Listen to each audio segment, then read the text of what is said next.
Police निमित्त यहाँ इकट्ठा हुए हैं और पूज्यपाद आचार्य श्री जी के मार्गदर्शन में आज हम भारत की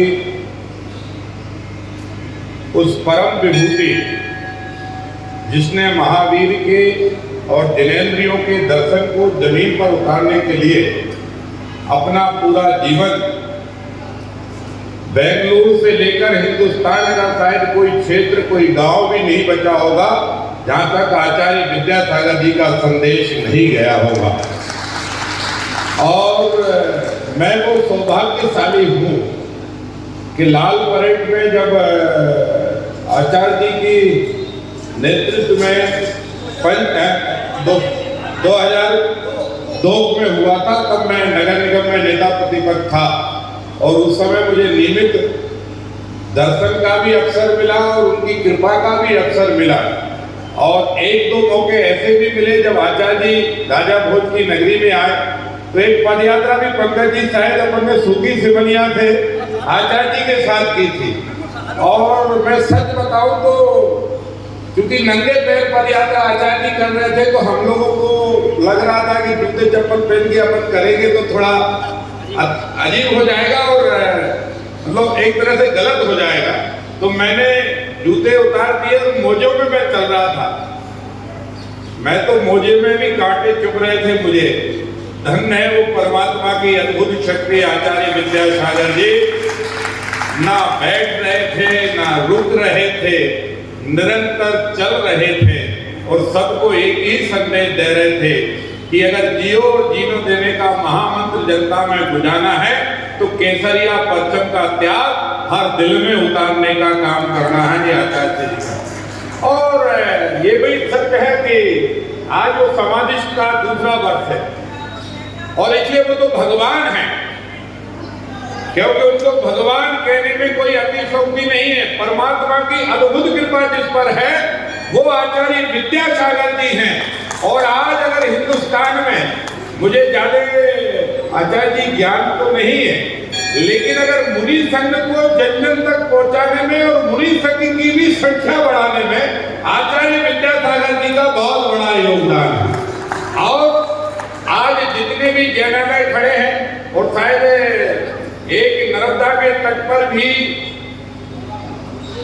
एक मंदिर बन रहा था नेमावर में और उसका कमल पुष्प वो भी आया था तब मैं टीटी नगर से पार्षद था।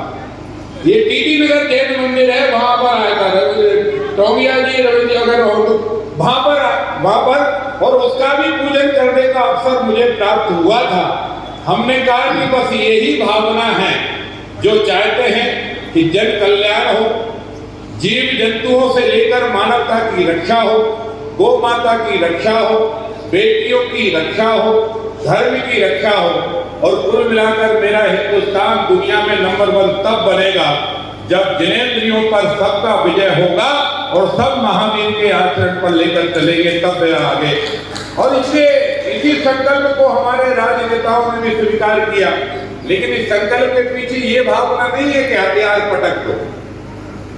महावीर तो तब होते हैं जब युद्ध को भी जीत सकते हैं और युद्ध लड़ने वाले योद्धा को भी जीत कर शरणागत कर देते हैं, तब महावीर बनते हैं। और महावीर जी ने वो कर दिखाया है। और इसलिए परंपरा को इस सब में आचार्य विद्यासागर जी महाराज ने जन जन में उतारा है। मैं आज उनके चरणों में नमन करता हूं और वो तो स्वयं में भगवान है, महावीर के अभिन्न हैं। परमात्मा की मित्रता भी उनको ही प्राप्त होती है जिनको परमात्मा का स्नेह प्राप्त होता है। और इसलिए आप सब और हम सब उनसे हाथ जोड़कर एक ही प्रार्थना कर सकते हैं कि वो हम सब पर कृपा करें।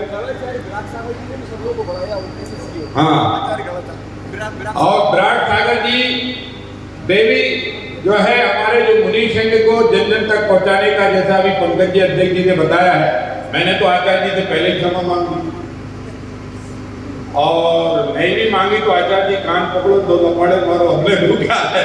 क्योंकि संतों की वाणी और संतों का सत्संग और संतों की डांट जिंदगी में जिन जिन को मिल जाएगी उनसे ऊंचाई कोई नहीं छीन पाएगा।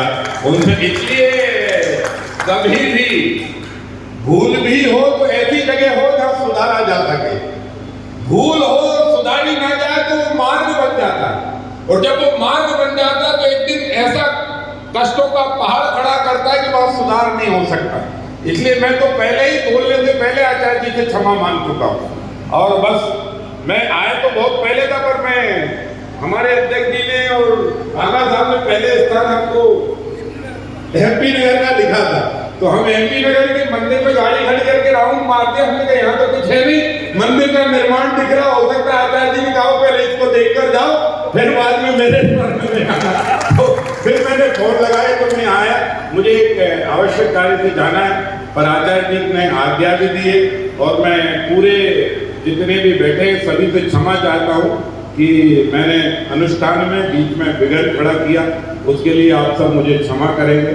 और मेरी तरफ से भी एक प्रार्थना महावीर के चरणों में, आचार्य विद्यासागर जी के चरणों में जरूर करेंगे कि जो भूल हुई है उससे वो हमें क्षमा करें, और इसी तरह परमात्मा हम सबको आशीर्वाद दें कि भारत का एक केसरिया ध्वज दुनिया में फहराता रहे। जो जीव हत्या करते हैं एक दिन उनको भी हम राह बदलने पर विवश करें, और अपना जो है ये जो परचम है ये वहाँ तक पहुँचे, तो ही मानव जाति का कल्याण होगा, जनजाति का कल्याण होगा, सबका कल्याण होगा। आप सबको प्रणाम, नमस्कार, जय जिनेंद्र, जय महावीर।